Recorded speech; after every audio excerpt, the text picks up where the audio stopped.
안녕하세요, 태진쌤이에요. 오늘은 코드론 1과 코드론 2를 비교해 보도록 하겠습니다.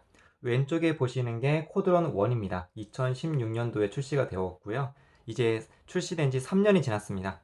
3년이 흘러서 코드론 2가 출시되었는데 얼마나 발전했는지 알아보도록 하겠습니다. 일단 둘 사이의 가장 큰 차이점은 코드론 1은 완성형이어서 센서를 추가한다던가 그런 것들이 불가했다면 코드론 2의 경우 다이 조립형으로 바뀌어서 센서를 추가하거나 부품을 교체하는데 용이해졌습니다. 그리고 기존에는 4개 프로펠러 색깔이 모두 다 검은색으로 통일되었는데 이번에 바뀌면서는 앞과 뒤의 프로펠러 색깔을 구분을 해놨습니다. 좋은 변화라고 느껴지고요.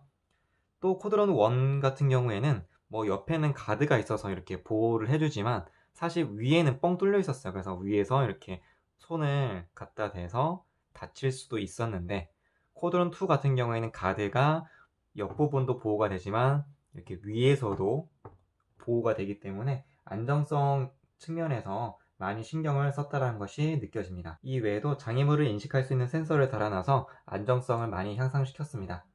역시 교육용 드론답게 교육할 때 필요한 안정성을 충분히 확보하고자 하는 노력이 엿보입니다. 다만 아쉬운 점은 코드론 1에서는 오히려 이 부분이 말랑말랑한 이렇게 고무 재질이었거든요.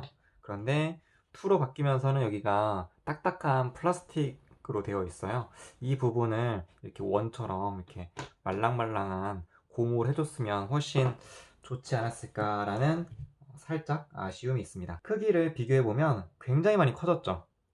1은 133에 133 이고요. 코드론 2는 180에 190입니다. 얹어볼게요. 아빠와 아들 사이라고 해도 믿을 만큼 굉장히 커졌습니다. 커졌으니까 당연히 무게도 늘어났겠죠. 1은 35g이에요. 굉장히 가벼워요. 딱 들어보면 35g. 그런데 2는 150g입니다. 무게가 무려 4배가 늘었습니다. 배터리는 어떤 변화가 있을까요? 이게 코드론 1의 배터리입니다. 배터리 1개가 제공이 됐고 300mAh예요. 이 부분이 아쉬웠죠. 교육용 드론인데 배터리가 하나밖에 제공이 안 된다는 점. 얼마 못 가잖아요, 배터리가. 자, 그런데 코드론 2로 오면서 이 단점을 개선을 했습니다. 배터리도 일단 2개를 제공을 해주고요. 그리고 용량도 1000mAh로 기존 대비 약 3배가 늘었습니다. 그럼 비행시간도 동일하게 3배가 늘었을까요? 그렇지는 않습니다. 왜냐면요, 훨씬 커지고 무거워졌기 때문에 비행시간은 비슷해요. 한 10분 정도 난다고 보시면 됩니다. 조종기에서도 굉장히 많은 변화가 있었죠. 코드론 1은 조립형이었어요. 조종기가 조립형이었고 굉장히 이 전선 같은 것들이 굉장히 좀 지저분한 모습들을 볼 수가 있는데 코드론 2로 오면서 완성형으로 굉장히 바뀌었고 제가 말씀드렸듯이 굉장히 소재가 고급스럽습니다. 그리고 통신 방식이 바뀌었어요. 기존에는 블루투스 방식에서 RF 방식으로 개선이 되면서 훨씬 좋아졌고요. 조종거리도 훨씬 늘어났어요. 기존에는 20m에서 50m로 늘어났습니다.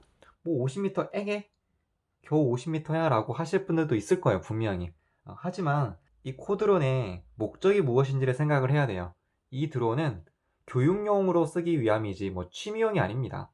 그래서 50m도 충분하다고 저는 생각을 합니다. 그리고 조종기에서 지금 신형 조종기에는 디스플레이가 있죠. 그래서 디스플레이를 통해서 상당히 많은 정보들을 제공을 해줍니다. 그래서 조종기에 이렇게 조종기가 완성형으로 바뀌면서 디스플레이가 들어간 점, 이 부분은 굉장히 잘했다라고 보여집니다. 종합적으로 판단을 해보면 기존 코드론 1 대비해서 하드웨어적으로는 굉장히 많은 완성도가 높아졌다라고 생각이 듭니다. 기존의 단점들을 보완하고자 노력한 흔적이 보이는 것 같습니다. 그럼 앞으로 영상에서는 코드론 2를 더 사용해보고 겉으로 보여지지 않는 숨겨진 장점에 대해서 말씀을 드리도록 하겠습니다.